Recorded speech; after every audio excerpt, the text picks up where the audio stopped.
Hello, this is Sabika Syed and welcome to the print headlines. Iranian Foreign Minister Araghchi says US will bitterly regret attacking IRIS Dena. The official reaction from Tehran comes a day after a US submarine attacked Iranian warship IRIS Dena, which sank in the Indian Ocean off of Sri Lanka's southern coast and killed at least 83 people. Iranian Foreign Minister Syed Abbas Araghchi has said that the US has perpetrated an atrocity at sea 2,000 miles away from Iran's shores and will bitterly regret the move. Sri Lanka says trying to safeguard lives as second Iranian ship nears same area where IRIS Dena sank.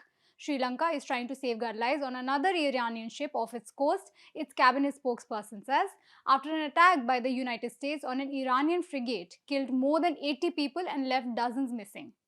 Nalinda Jayatisi said today that we are doing our utmost to safeguard lives, adding that the second vessel was in the economic zone beyond the Sri Lanka's territorial waters. PM Modi calls for peace in West Asia during talks with Finland President. Prime Minister Narendra Modi today called for peace amid the ongoing West Asia conflict while addressing a joint briefing with Alexander Stubb at Hyderabad House.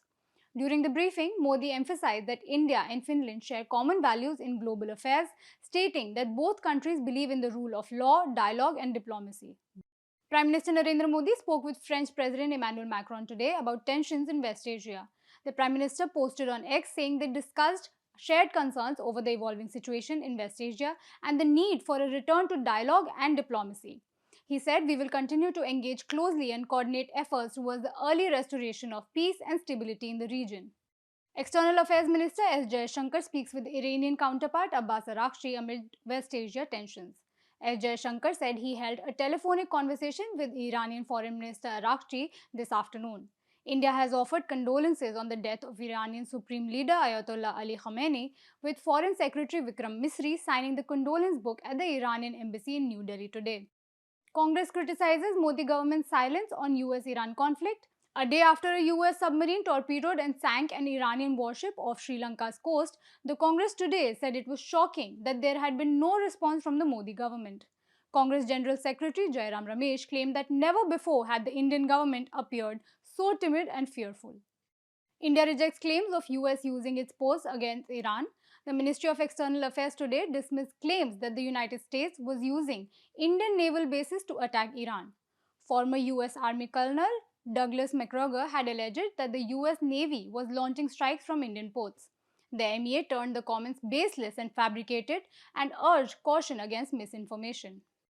Iran strikes Kurdish groups in Iraq as conflict widens.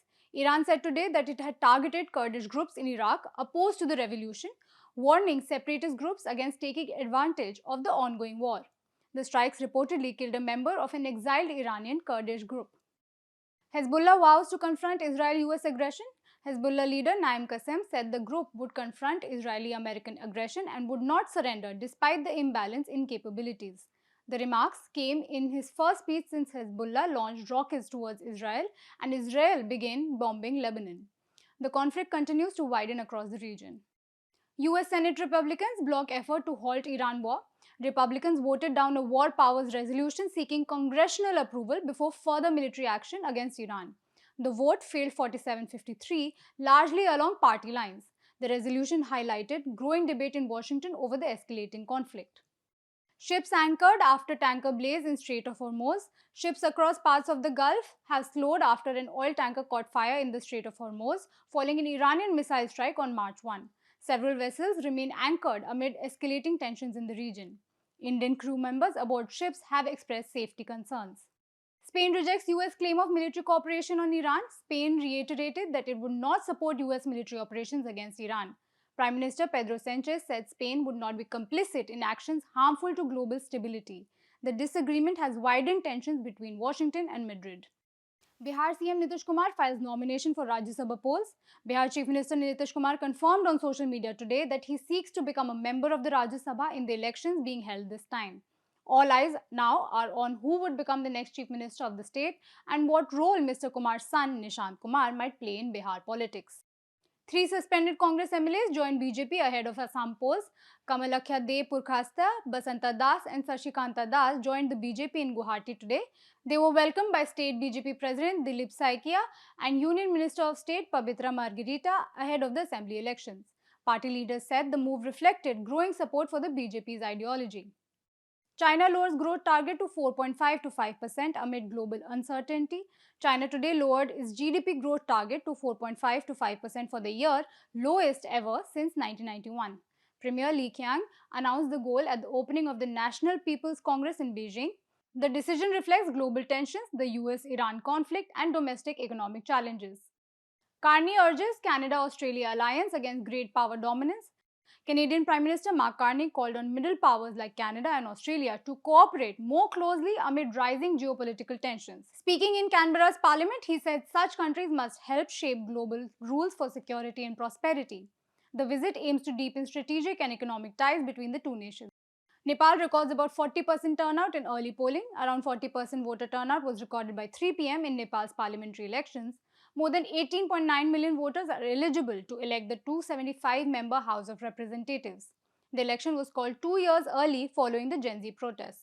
AI giants promised Trump to pay for increased energy needs. Major tech companies, including Google, Microsoft, Meta, and Amazon, pledged at the White House to bear the cost of electricity required to power their expanding data centers.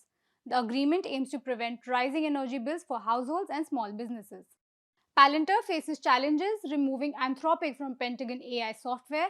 Palantir is facing difficulties unbinding its systems from Anthropic after US President Donald Trump ordered the government to stop working with the AI lab. Palantir's Maven Smart Systems platform uses prompts and workflows built using Anthropic's cloud code. The shift raises questions about the future of key US military intelligence software. India versus England clash in T20 World Cup semi-final. India and England will face off in the ICC Men's T20 World Cup semi-final at Mumbai's Wankhede Stadium. The winner will meet New Zealand in the final for the title. The match marks the third consecutive T20 World Cup semi-final meeting between the two sides. That's all we have for you today. We'll be back tomorrow with the latest.